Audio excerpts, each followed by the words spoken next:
ये प्रक्रिया जो हमने अब शुरू की है, जिसे हम शिवांग कह रहे हैं, अंग मतलब हिस्सा, यानी शिव का एक हिस्सा, आप उनका एक हिस्सा हैं।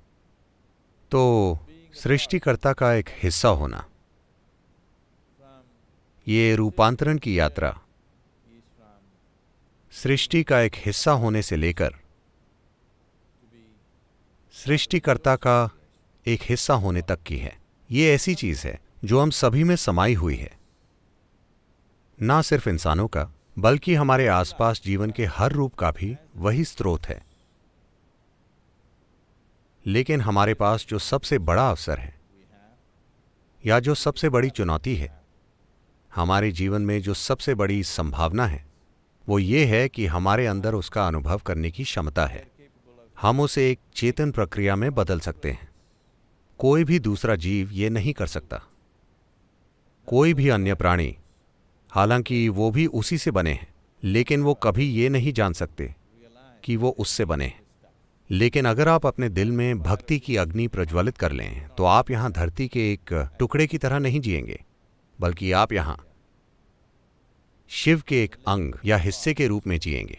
तो मैं चाहता हूं कि एक भक्त के रूप में आप अपने आसपास की हर चीज के प्रति एक नए स्तर की संवेदनशीलता पैदा करें। मैं चाहता हूं कि आप इस नए स्तर की संवेदनशीलता की संस्कृति लाएं, और भक्ति सबसे खूबसूरत और आकर्षक चीज बन जानी चाहिए। ये हमेशा से रही है।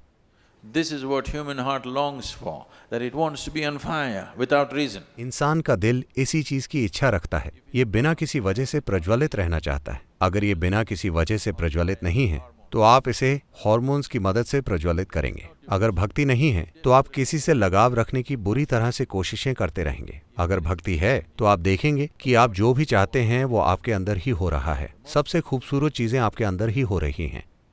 आसपास किसी चीज को खोजने के लिए समय ही नहीं है, क्योंकि आपके अंदर ही इतना कुछ हो रहा है। यह अच्छा होगा कि आप कुछ साल साधना करें और वैसी भक्ति पैदा करें जिसका मतलब है आपके अंदर पूरा संतुलन। जब आप एक भक्त होते हैं, तो आप संपूर्ण संतुलन में होते हैं, क्योंकि भक्ति आप में वो आयाम पैदा करती है। ये एक चरम प्रक्रिया लगती है। भक्ति या भक्त एक चरमपंथी है जो किसी के खिलाफ नहीं है। हमें ऐसे लोगों की जरूरत है। फिलहाल हम ऐसे चरमपंथी तैयार कर रहे हैं जो हमेशा किसी के खिलाफ होते हैं। मैं चाहता हूं कि आप बस कल्पना करें, उग्रवादियों जैसे लोग जो इस धरती पर तबाही मचा रहे हैं, लेकिन उनमें एक आयाम है जो बहुत मूल्यवान है। वो ये है कि वो उस चीज के लिए मरने के लिए तैयार हैं जिसे वो कीमती मानते हैं। ये एक महान गुण है, लेकिन वो किसी के खिलाफ हैं। यही एकमात्र समस्या है। मान लीजिए उनका कोई दुश्मन नहीं होता। मान लीजिए आपका कोई दुश्मन ना हो और आप में दुश्मन बनाने की क्षमता भी ना हो, पर आप चरमपंथी हों, तो आप एक शानदार तीव्र इंसान होंगे, है ना?